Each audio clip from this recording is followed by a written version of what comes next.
People who knew a killer. Did you ever suspect they would do it? What happened? There was a guy in my neighborhood everyone avoided. His name was Troy, and even as a kid, something about him felt wrong. He never smiled. His eyes always darted around like he was calculating something. He didn't play with other kids, but he watched, always watching. I remember one time I saw him grab a stray cat by the tail and swing it against a tree. I told my parents, but they just shrugged it off. Some kids are just weird, my dad said. Troy's family was strange too. His mom looked exhausted all the time, barely spoke to anyone. His dad, no one really saw him. People said he worked out of town, but something told me he wasn't around at all. Troy had this little brother, Evan, who followed him everywhere. Evan was different sweet, always trying to befriend people, but Troy never let him. He'd grab Evan's arm, whisper something in his ear, and Evan would go quiet. I always wondered what he said. One summer, a kid named Jason moved in down the street. Jason was the opposite of Troy, loud, funny, the type of guy everyone liked. He tried to befriend Troy once. Huge mistake. They went into the woods behind our houses, just the two of them. Hours passed, and only Troy came back. He said Jason went home, but Jason was never seen again. His parents lost their minds. Search parties went out, but nothing. It was like Jason had vanished. Troy acted like nothing happened. He went to school, did his usual lurking. People whispered about him, but no one had proof. I avoided him like the plague, but I never forgot that day. Then, a year later, Evan went missing too. This time, police actually started digging. They searched the woods, Troy's house, everywhere. His mom was a wreck, sobbing on the news, begging for her son back. But Troy, he didn't shed a single tear. They found Jason's body first, buried deep in the woods, barely recognizable. Then, a few days later, they found Evan. Same spot, same shallow grave. The police swarmed Troy's house, arrested him on the spot. He never resisted, just stared blankly as they cuffed him. When they took him away, I saw him look at his mother, and for the first time, I swear I saw him smile, just a little. At the trial, we finally learned the truth. Troy had killed Jason over a stupid argument. Jason called him weird. That was it. One push, one rock to the head, and Troy decided to bury him like an animal. But Evan, that was worse. Evan had figured it out, had seen the truth in his own brother. When he threatened to tell, Troy made sure he wouldn't. It wasn't just cold. It was methodical, planned. Troy was 16 when he was convicted. He didn't fight it, didn't cry, didn't plead, just listened as they sentenced him to life. I saw his mom in the courtroom, a hollow shell of a woman. I never saw her again after that. Some say she moved, others say she just faded away. No one blamed her. The whole town wanted to forget. But I never could. I still drive past that house sometimes, now empty, rotting. And every time, I remember the way Troy used to watch people. How he studied them. How he smiled when they took him away. And I wonder, how many times did he think about killing me too? There was a guy I worked with named Mark. He was quiet, polite, always did his job well. The kind of guy you'd never think twice about. We'd chat in the break room, joke about the boss, even grab drinks after work sometimes. He had this dry sense of humor that made you laugh when you least expected it. Married, to kids, seemed like a normal life. If you asked me back then, I'd say he was a good guy. Maybe a little distant, but nothing unusual. Then one day, Mark didn't show up for work. No call, no text, just gone. That wasn't like him. People started whispering maybe he quit, maybe he was sick. But then the news broke. His wife had been found in their bedroom, strangled. No forced entry, no sign of a struggle. Just gone, like the life had been drained out of her. And Mark, nowhere to be found. That's when people really started talking. It took 2 days for the police to find him. He was holed up in a cheap motel on the outskirts of town. When they kicked the door in, he was just sitting on the bed, staring at the wall. The weird part, he didn't even try to run. Didn't deny it. Just sat there, hands in his lap like he'd been waiting for them. The cops said he barely reacted when they cuffed him, like he was relieved it was over. At the trial, we finally learned what happened. His wife had been planning to leave him, take the kids, start over. Mark had found out, and something inside him snapped. He waited until the kids were at school, then did it. Just did it. No big fight, no screaming match. He just wrapped his hands around her throat and squeezed. And when it was done, he went to work like nothing happened. That part haunted me the most. I saw him once more after his sentencing. A group of us went to the hearing, still trying to make sense of it all. He looked different, thinner, hollow, like the life had drained out of him too. When they read the verdict, he didn't flinch. He just stood there, staring at the floor, hands clasped like he was in church. And then, as they led him away, he looked right at me, just for a second, and I swear, he smirked. I couldn't sleep the night. My mind kept replaying old conversations, little things I never thought twice about. The way he sometimes zoned out mid-conversation, how he never talked much about his wife, how he once joked that if she ever left him, she'd never get the chance to enjoy it. I had laughed at the time. I thought he was kidding. But now, I wasn't so sure. A few years later, I ran into one of his kids at a coffee shop. She was older now, in college, trying to move on. I didn't know if I should say anything, but she recognized me first. You worked with my dad, right? I nodded, and for a second, I saw something in her eyes. Something haunted. He wasn't always like that, she said. I wanted to believe her, but deep down I knew he probably was. We just never saw it. I think about Mark sometimes, about how easy it was for him to hide it, to pretend. It makes me wonder how many people like him are out there, sitting at their desks, cracking jokes, grabbing drinks with coworkers, smiling, seeming normal. And all the while, something dark is lurking just beneath the surface, waiting for the right moment to slip through.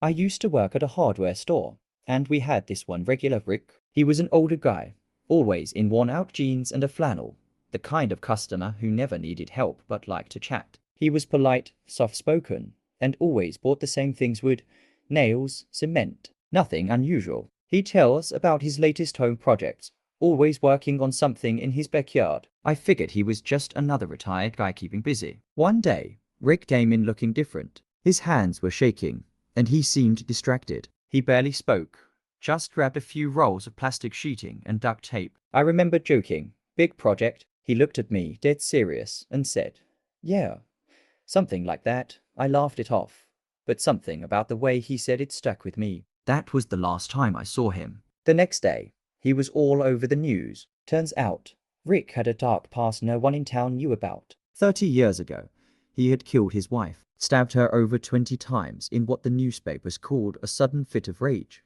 He had been convicted but got out after serving just 15 years. Somehow, he came back to town like nothing happened, blending right in. He even lived in the same house where he killed her, just fixing it up like she never existed. The reason he was on the news. He did it again. This time, it was his neighbor, a woman he'd been friendly with for years. The police said she was last seen walking into his house, and that was it. When they searched his place, they found the plastic sheeting he bought, the duct tape, and enough blood to confirm the worst. He had tried to clean up, but he wasn't as careful as before. They found her buried in his backyard. What freaked me out the most was how normal he seemed. He had conversations with us, joked around, even gave advice on fixing things. Never once did he seem like someone capable of doing something so brutal. Looking back, I wonder if any of us had ever made him angry, if we had unknowingly been just one wrong word away from setting him off. That thought still keeps me up some nights. I talked to a coworker about it,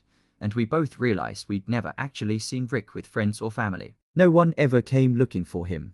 No one ever mentioned knowing him well. He was just there, a ghost of a man who hid in plain sight. It made me wonder how many other people like him walk among us, carrying a past no one would ever suspect. After his arrest, his house was abandoned. Some people say they hear strange noises coming from it at night, like whispers or footsteps. Others swear they've seen lights flickering inside even though there's no power. I don't believe in ghosts, but I do believe in the weight of what happened there. Places like that don't just forget. I still work at the store, and every time I walk past the aisle where Rick used to shop, I get this weird feeling, like maybe, for all those years, he was just waiting for his next victim. And we were all too blind to see it.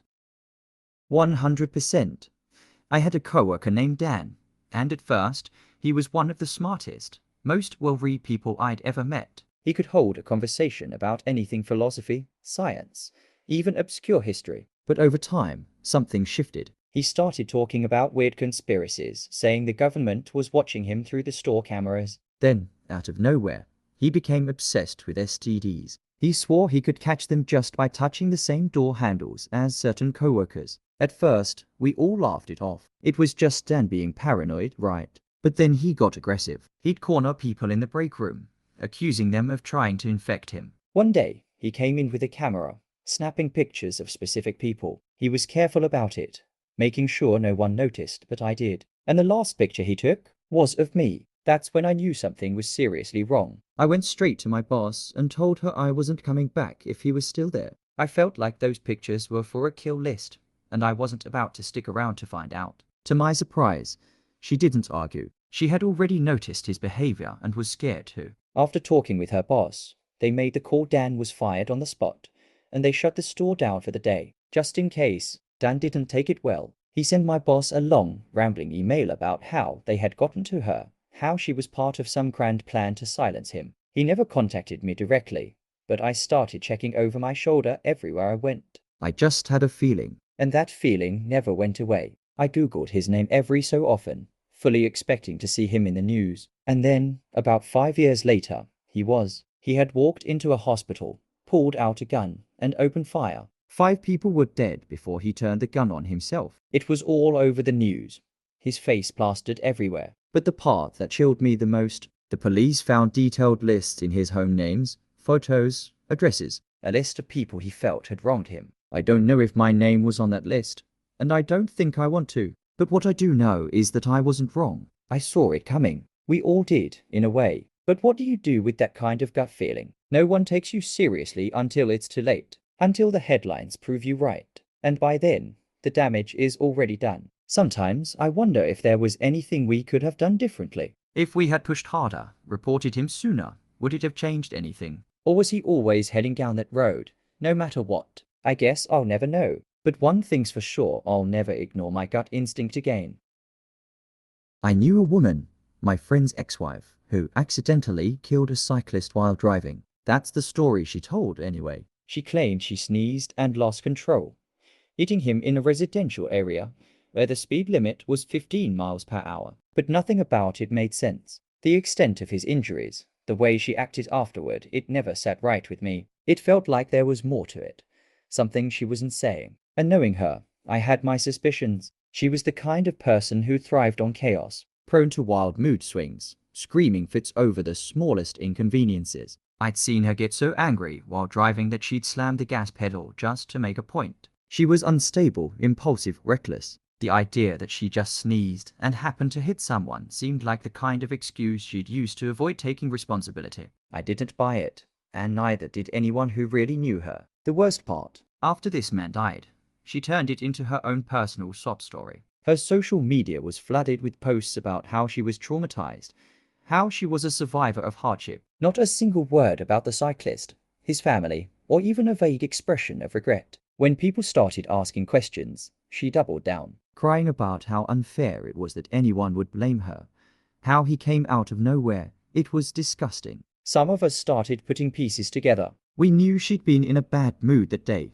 arguing with someone over the phone. We knew she had a history of reckless driving when angry. It wasn't hard to imagine her speeding, distracted, and not paying attention until it was too late. The idea that she sneezed and just happened to plow into someone at just the right angle to kill them. No way. We think she was furious, speeding home, and just didn't care. Legally, nothing ever happened to her. There were no cameras in that area, no real witnesses who saw it go down. The police took her at her word. It was a tragic accident, nothing more, and she walked away from it without so much as a scratch, while an innocent man lost his life. She even had the audacity to say it was his fault, that he should have been more careful, as if a cyclist in a school zone should expect to be run down. I saw her a few months later at a mutual friend's gathering. She was laughing, drinking, acting like she didn't have a care in the world. Someone brought up the accident, and her face changed instantly, like she was preparing to put on a show. It was so hard for me, she said,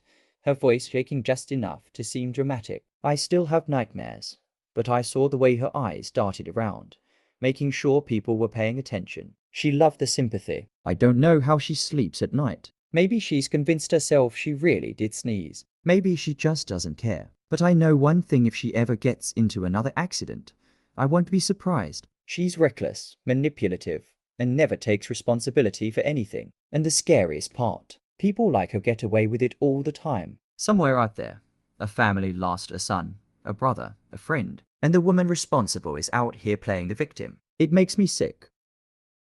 I knew Paul from school, and later, We'd occasionally drink together. He was one of those guys who could be fun, but if you got on his bad side, it was best to walk away. He had a short temper, but I never thought he'd go that far. One night, we were at a pub we'd been to 100 times before. Drinks were flowing, people were rowdy, and at some point, a soldier some guy we didn't know started getting to handsy with Paul's girlfriend. Paul wasn't the type to explode immediately. He actually kept his cool at first. He told the guy to knock it off, calm but firm. But the guy didn't listen. Words were exchanged, voices raised, and soon, fists started flying. The bouncers jumped in, dragging both of them outside. Normally, that would have been the end of it. Take a breather.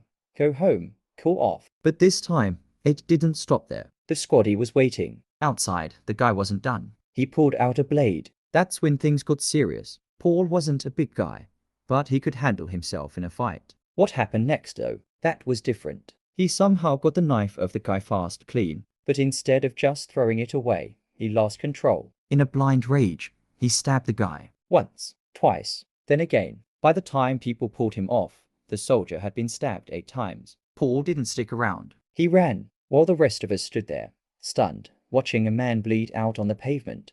Paul was already halfway across the country. The police found him the next morning in Dover, probably trying to get out of the country. When the news broke, I couldn't believe it. Paul? Sure, he was hot-headed, but murder, that was something else. It wasn't premeditated though.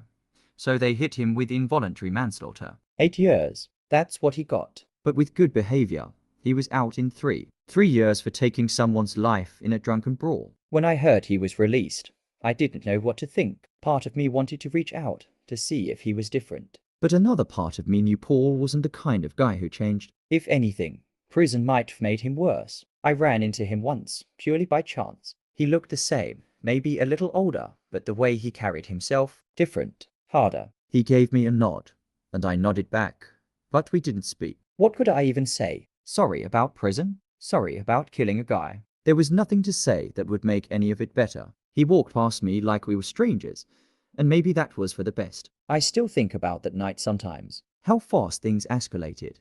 How one bad decision ruined lives forever. I don't know if Paul ever thinks about it the same way. Maybe he justifies it in his head that it was self-defense, that he had to do it. Or maybe he tries not to think about it at all. Either way, I'll never forget it. And I'll never drink with a guy like that again.